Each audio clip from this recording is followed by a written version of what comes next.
Hey guys, this is just a little bonus recipe for anyone who has my mini cookbook. As you all know, I'm working on a big cookbook and this recipe will be in there in full. But for those who have the mini, if you turn to the sprouted grain muffin recipe, I want to show you another alternative to making muffins. By the way, you can buy my cookbook at juliaskitchen.co and you can buy either the print version or an online version. So this is the muffin batter. I measured the baking powder and baking soda. I'm just going to stir it in because I didn't want to do that too early. I've got my applesauce and my apple cider vinegar measured. And I'm going to fold those in. So I want to be pretty gentle. I just want to get them in there. This provides a little bit of moisture and helps with the leavening as well. So I'm just folding it, kind of pulling it up from the bottom, pushing it down. I'm not going crazy. And that's it. And so now I'm going to pour it onto a half sheet pan, and I've got it lined with parchment paper, which I have really lightly oiled with coconut oil. You can use whatever oil you want. So I'm just going to pour all this batter on here.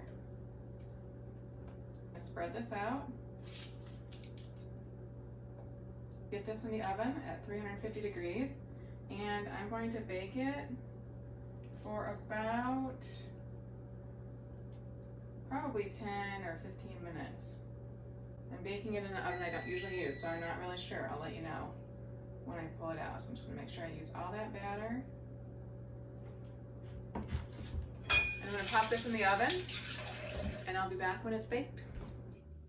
So I'm back with my baked roulade, and while it was baking and cooling, I made some date caramel, which is just made from dates and coconut oil and sea salt. And I also chopped some pecan. So those are what I'm going to use to fill the roulade. I've covered the whole roulade with a pretty thin layer of date caramel. Like I said, you can make a thicker layer if you want to. I used about 30 dates, and which is a lot of dates, so it'll be pretty sweet if you use more, but you're welcome to. And you can also fill this with really whatever thick filling you want.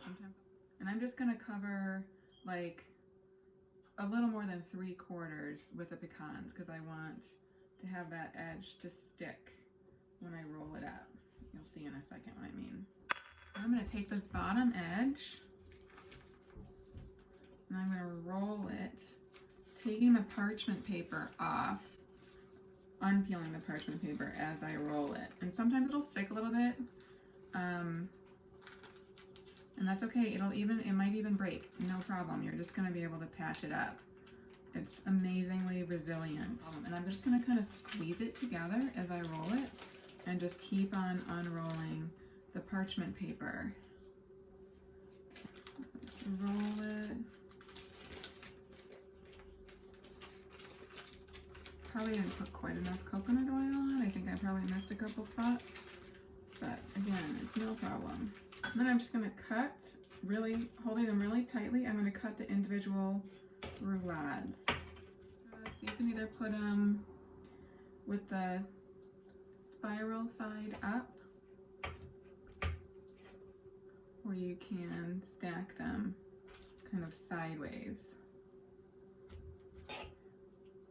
And I'm just kind of holding them together.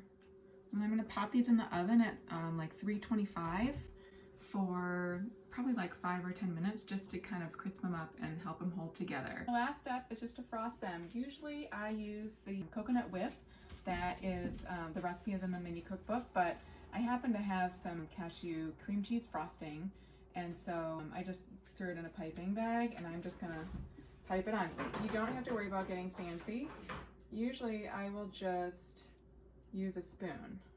You'll find the recipes for date caramel and cashew cream cheese frosting and a bunch of other options for roulades in my big cookbook, which is coming soon. And I'll see you next time.